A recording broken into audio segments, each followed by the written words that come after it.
Have you ever felt the weight of comparing your journey to someone else's? In today's episode, we're diving into the comparison trap. You know that irresistible urge to measure your progress against others, especially this end of year season. We've all been there, and today I have some insights to share, drawing from lessons learned during my master's degree and the wise words of a professor who's also an Olympic gold medalist. Stay with us if you're ready to navigate through distractions and pave your own path to success, because friends, this might change the way you plan for 2024 and beyond. Stay tuned.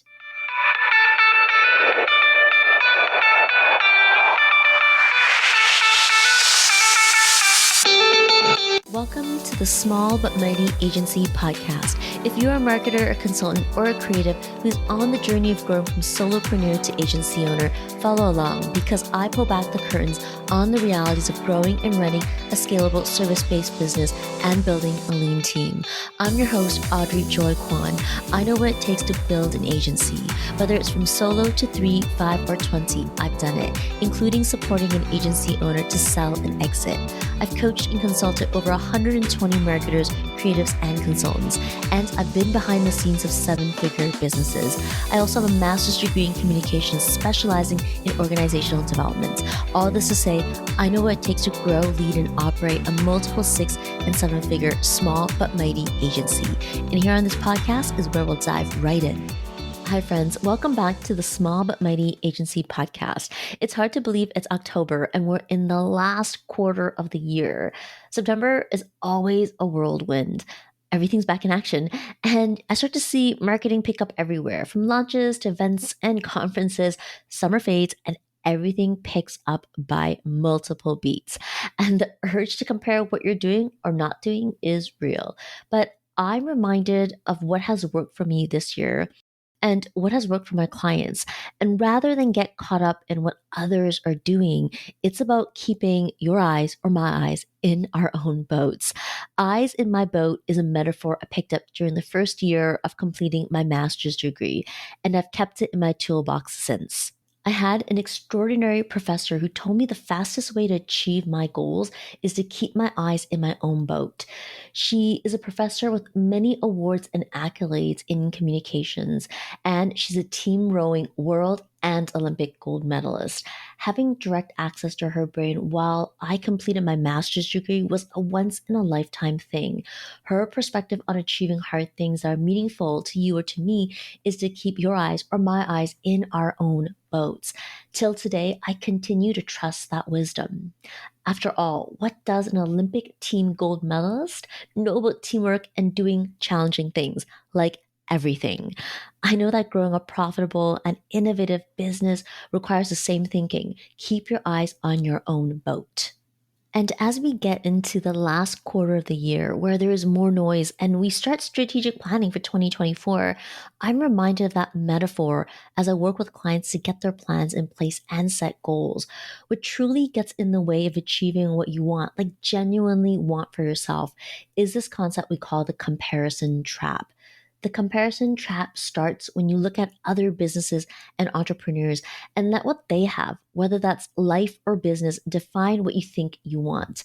It's a trap because it's going from outside in instead of inside out first. Among small business owners, I see 5 common comparison traps. Your revenue is the first one. So just because someone makes more money in a business doesn't mean it's more successful. Your top line revenue is just one metric, and it doesn't account for profitability or underlying challenges that are kept invisible to outsiders. You can have a business that makes $500,000 and be more profitable than one that makes $2 million. So don't be fooled by the numbers people share. The social media showdown is a big one. Judging success by followers and likes isn't an actual measure of success. Most of us know these are vanity metrics, but it doesn't stop us from comparing these numbers. Social media isn't the only way to build a business if social media isn't where you want to spend your time, but you keep judging your success by it because of comparison. You'll find yourself trapped trying to make something work for you that doesn't bring you joy. There are other ways. First, you have to give yourself permission to release this comparison trap. Another is comparing awards or accolades. Thinking that a business is doing better than yours because it has won more awards is like saying one book is better than another just because it has a shinier book cover. Awards are great, but they don't always reflect the overall health or what's happening inside the business. An award is a snapshot of a moment in time. Outside that moment, you can't see what is happening in that business. Product or service envy also comes up. Just because a suite of services or a product ladder makes sense for one business doesn't mean it'll make sense for your business. I talk about less is more all the time. What makes a small business stand out is its ability to make a few things excellent instead of many things good. Excellence and the desire to be excellent in your few things instead of good in lots of things will get your business leading the pack instead of following it. Finally, there's team count. Believing a business is more successful because they have more people on the team is 100% false thinking. The bigger the team you have, the more complexities arise. If you've been around me for a while, you know that a lean team can be just as, if not more effective. Team bloat is real, and we don't want that. We want refined service offerings, streamlined processes, and smart systems. It's natural to want to compare your business against others, but if we're not careful, we confuse what we really want with what others have. And what we really want gives us joy to show up to every day. Chasing what we think looks good in somebody else's business will always lead to a moving goalpost. If the goalpost is constantly moving, you can't win. What works to beat the comparison trap is to learn and network to gain new perspectives. Lean into the context of your business by knowing your clients and customers and setting clear goals for yourself. I agree with all those, but the difference maker, the action that helps my clients keep their eyes in their own boat, is knowing and owning their strengths as individuals and businesses and leaning into the strengths. I do the same in my business. I run a self diagnostic or quarterly audit to ensure I'm leaning into my strengths. Part of my self diagnostic is asking myself what is keeping me dim. Dim is an acronym in my business. It's my way of seeing what keeps me from my strengths. It's like a self guided nudge that it's time to refocus. DIM or DIMM helps me to look at my business from the inside out. Instead of letting the outside world decide the business I want, I decide it. Going from inside out is why my business has been here for almost 10 years, a decade. I've beaten the statistic that nearly 65% of businesses fail before 10 years. It's because I'm aware of what keeps my business dim. And yes, the reverse of dim is bright. We all want to shine bright. That's why this acronym has worked so well for me. What does DIM or DIMM stand for? D is for distractions. I ask myself, what is a distraction that is demotivating, meaning that it's a distraction that doesn't inspire me and I remove it. I stands for innovation blockers. I keep an eye on where I might be following the crowd instead of paving my own way. An example is my business model and staying true to my strategic advisory, coaching, and consulting model because I know my strengths despite a time when everybody was pivoting business models. I looked inside my business and my innovation was going against what everybody else in my niche was doing, which has paid off in folds. The first M is for misaligned goals. It takes getting honest with yourself to set up aligned goals. The thing about comparison is that it leads to chasing someone else's dreams, not yours. For some, that can be pursuing 10x in your business, and I'm all for that. But just because you don't want to have 10x doesn't mean you're not doing your job as a small business owner. It's your business. Don't let someone make you feel like your goals are too big or not big enough. The last M is my mental health. Reflecting on what makes you feel an internal heaviness and what gives you joy in your business is paying attention to your mental health. Checking for both is important. It informs your goals and clarifies your direction.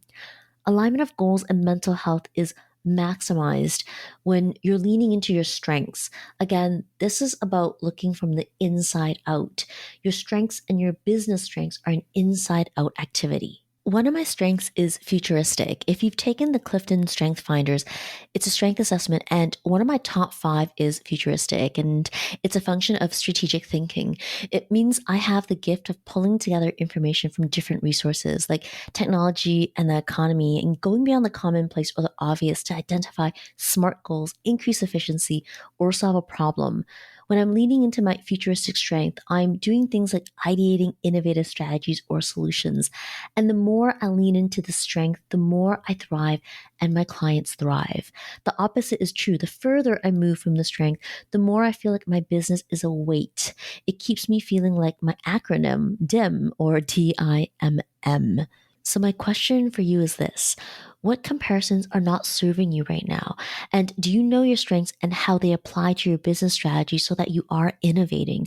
Knowing your strengths makes it easier to create a self guided measurement to see if something in your business is working for you or against you.